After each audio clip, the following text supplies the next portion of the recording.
Stathopoulos and Josh Phegan come together in an incredible podcast, Grow, Scale, Master. An energetic approach to drive progress, master skills, build strengths and put the strategy back into rapid business and personal success. Backed by real-world experience in rapid scaling to playing the long-term game of business, it's the story of all the lessons learned on the journey to mastery. Be inspired, renew your energy and chase the future with Grow, Scale, Master. Con, this is probably the most exciting time of the year. As you close out 25 and you get to 26, there's this great opportunity to reflect on what's actually happened and project into the future. And today is all about new horizons. Woo! And I love that level of energy that you bring to the game. So, this is interesting. Someone said to me the other day, how do you make sure that you stay really relevant and stay on top of where things are at?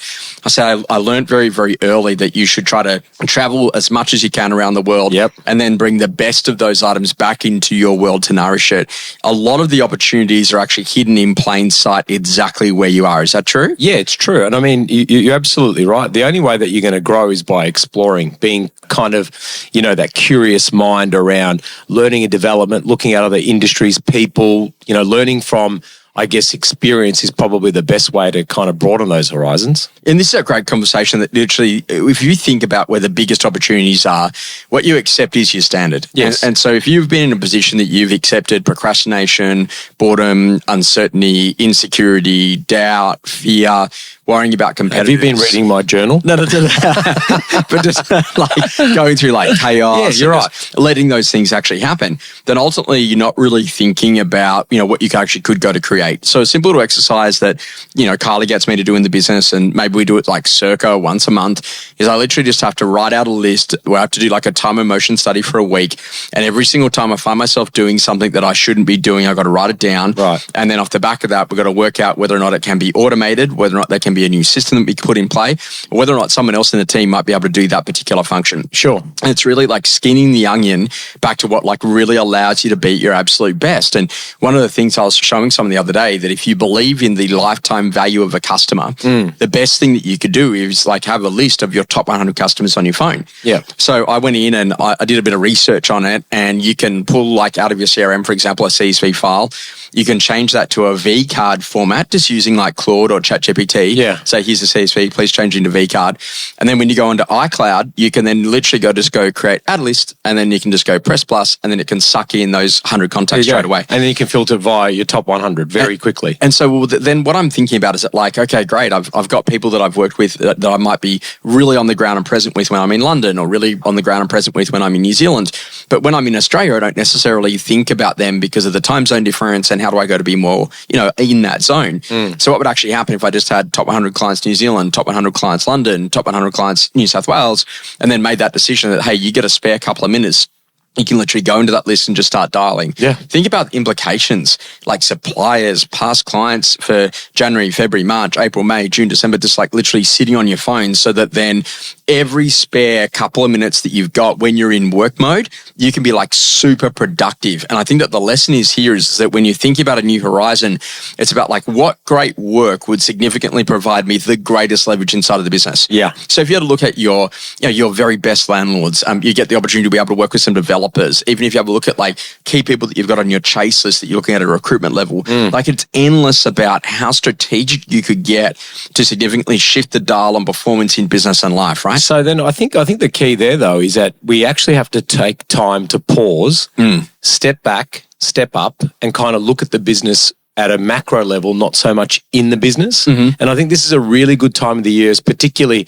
we had our open homes yesterday. We had 197 open homes. We had literally 2/3 of the volume we had the week before. The week before that, we had 2/3 of the week before, and so on. So things are kind of starting to descend.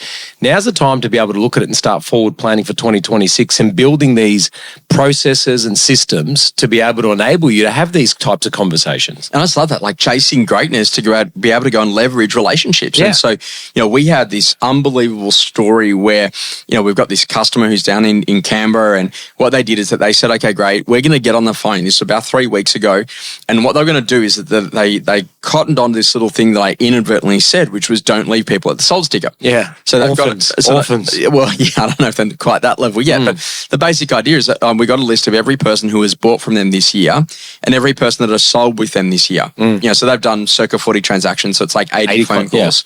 So they got on the phone and they just rang every single one. They're like, oh, hey, Con, it's Josh. Just want to say thanks very much for allowing me the opportunity to be able to sell Ash Street for you. If ever I can help you in the future, I'd be thrilled if you thought of me. Hey, Emily, it's Josh. I thought I'd say thanks for allowing me the opportunity to sell you James Street. Thanks for the opportunity to be able to go and serve. And they didn't try to push for an appraisal or do anything extra. They just said thanks. Anyway, we go 3 weeks down the track. They picked up 3 listings from that. Yeah. And it's not from those people per se, but it's from the referrals that they've been out there giving in market. They're at the Christmas parties, they're at the work functions, they're saying, hey, talk to these people. And I just think that now imagine the impact of doing that every year compounded over 10 years. That's significant, right? Josh, it's simple. It's so simple, but it's not easy. So the thing is about this is a human-to-human contact. I don't want to call it a sport, but a business. Yeah. Okay. So the person that connects with more people, builds relationships, starts with one conversation, and it's all coming from a place of service. So, hey, Josh, it's Con. Thank you so much for allowing me the privilege to sell your home. I really enjoyed that experience. I hope you're enjoying where you've moved to now. I just thought to check in, say good day, make sure that everything's okay. Is there anything that I can do to help? By the way, are there any people in your network that I'd be able to help? Friends, family, neighbours, anyone that might be top of mind that might want some information around buying, selling, leasing or renting. And they're like feel-good calls. They're great calls. They're awesome calls. But it's also, have you heard that analogy of painting the Harbour Bridge? You know, the Sydney Harbour Bridge. No, I haven't. Okay. What do they do? So when they start painting the Sydney Harbour Bridge, by the time they finish, they have to start again. Yes. This is exactly the time when you do that A to Z, those top buyers, the top sellers, or all your buyers and sellers, your pipeline sellers, your key centres of influence, the key referrers.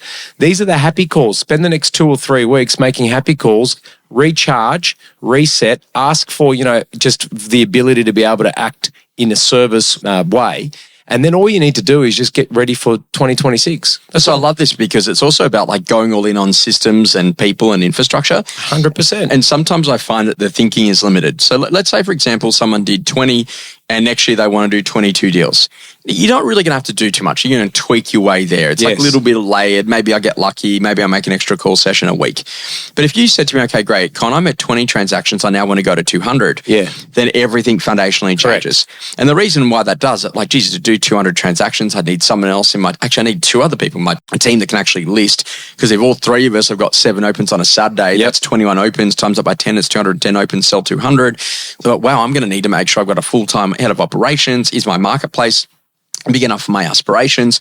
Like, I got to start really chasing. And then, well, geez, if I'm going to have a team, I'm going to need to be structured about what we do on Monday, Tuesday, Wednesday, Thursday, Friday. Yeah.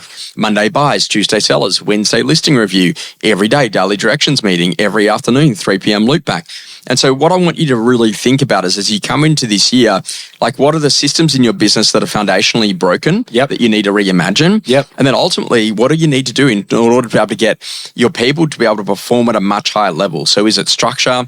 Is it discipline? Is it energy? Is it growth? Is it moving them into a new role? Like, so that then all of a sudden it just doesn't stay stagnant. And then all of a sudden at an infrastructure level, there's a lot of chat about AI, but are there any very specific things that you should be putting into your business where you go, hey, that's just, it's slow, it's clunky, we can make that better and faster as a part of that. Isn't that as just simple right now as taking that time to reflect and say what worked, what didn't? Yeah. What do I need to... Remember a couple of episodes ago we spoke about MEDDIC? Yes. Maintain, eliminate, decrease, increase, and create. Look at you. You've remembered that. I did because and you didn't even write it down. I know, because it actually resonated with me. Yes. Now so you say the rest doesn't.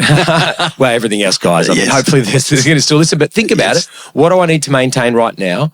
What do I need to eliminate in 2026? Yes. What do I need to decrease? Yeah. What do I need to increase? What do I need to create? Great set of foundation questions to be asking yourself right now. So, Con, it's also to like living life by design. And you see that literally sometimes people go through, some significant events. And there's a fair chance that, some people that are listening to the podcast this year have maybe gone through 1 or 2 things that have not necessarily were on the radar at the start of the year that ended up happening. Yep. And sometimes they're really good and sometimes they're, they kind of might be feeling a little bit lost. And you kind of come into this Christmas, New Year period. And for some people, that's a really happy time. For some people, it's a very challenging time because of family circumstances. I always just think that this is a really good month to really drill back in on, just thinking about about, really good quality music playlists, having a great list of things that you can go and do. Love it. Starting to think about like books that you can read. Yeah. And it's, what I learned is that like a lot of people just don't spend that time. And, you're going to laugh at me because I wrote down like a list on what I go to call my slow zone over the course of this next bit, which is, get on the motorbike more, read more, go for good walks, go for good runs, go for good swims, go and do some good workouts, ride a little bit more, play a little bit more, spend some more time by the pool, ring con, like it's on my list. I'm going to do that. I'm going to do that. Slow list, yeah? Slow list. So in other words, like because you're so structured from Monday to Friday for like circa 46 weeks of the year, I also want a bit of structure in that time off so it's not just wasted on Netflix and chill. And that's okay if that's like 1 or 2 nights, but like really getting clear about the things that you actually want. Love it. So the slow list is a big one for me. Experiences that rapidly shaped you. I'm kind of like this whole idea that, what I learned, and you might not realize this, but when I was much younger, when I was in year 10, Win TV, which was Channel 9. Still there, isn't it? Yeah. They actually had a newsreader of the year competition, which was like a weird thing. And you could like go in and they filmed it in the center of the shopping center and like 4 different people would come to read the news and then you could then win like a couple of prizes and stuff.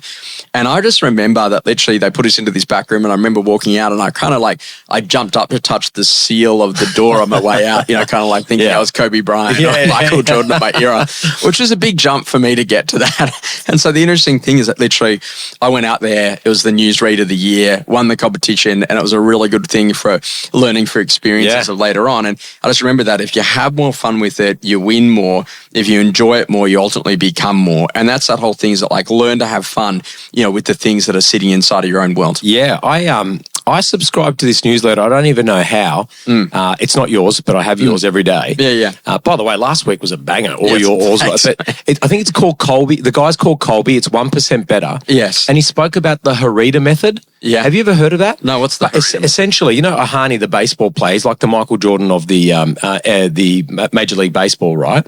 Yeah. And he showed actually his Harada chart. So think of a box in the middle of your ultimate BHAG, the big, hairy, audacious goal. Yeah. Right? And then all the things that you would need to do. So think of it like almost Sudoku. There's a box in the middle, box in the top left, bottom right, top right, and on either side. And it's the things that you would need to do. And then one of those connects to, hypothetically, body, mind, spirit, performance, whatever it might be. I thought it was a really good mind mapping exercise, and we're doing it right now in our business, and it's been really interesting to see what it generates. Yeah, and I think the whole conversation there is that, like, giving yourself some unbelievable, like, thinking exercises that gets you to kind of challenge some of the assumptions so then you can go and play at a much higher level. Something that's changing your view. For me, it's about like quick routine shifters. And so like, I think that like, the lesson here is that, what can you do to actually make your routines more powerful? And I kind of love that whole idea, Gilbert Anaka, that whole conversation of him saying, at the start of every day, just visualize the day. Yeah. Starting to think about what apps that you might be able to use. I got onto Othership, that's What's that? It's a little breathing one that I do. Yeah. Okay. A little fire up in the morning, a little cool down in the evening. Cool. So like just doing different things that, kind of help your routines to be more powerful. And there's an old school thing that, it's what you do when things are quiet that makes all the difference when things get busy. So like, just the preparation, everything's washed on Friday night, make sure the house is fully at presentation standard by Saturday morning. Just that little stuff then just makes Monday to Friday super easy. It does. Fill my car with petrol. Yeah, I did that today. I did that because you said that. See, yes. I'm a very good student, Josh. This is good, mate. Well, you actually teach me more, but it's that basic idea. Well, what's a quick little routine shifter that you're using that's allowing you to be more powerful inside of the business? You know what? For me, it's been CrossFit, back to CrossFit. So I've got a gym at home, and we've got the guys that, from our office and our team that come on a Friday morning. And for me, it's been getting back into the really simple thing of not being in control. So I'm not building the workout of the day. I've got nothing to do except focus in that moment. I've got 1 hour. I know it's going to be uncomfortable, and I'm leaning into that discomfort. And it's really been a joy. And this is going to be mind blowing and obviously groundbreaking. But when you exercise, you feel really good after.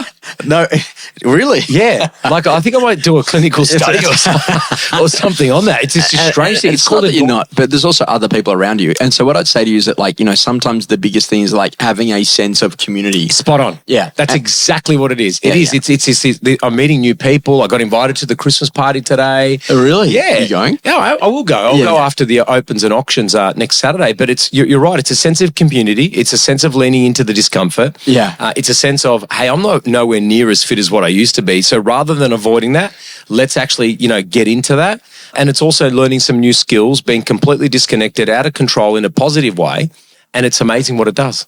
So, Con, we just got to say thanks for an incredible year. Yeah, thank on the you, podcast. mate. This has been an amazing 25. It has. Mate, I can't wait for us to get back in for 2026 January. Huge. Have a great holiday season. You and too, look my forward friend. to seeing you next year. Thanks, Joshy.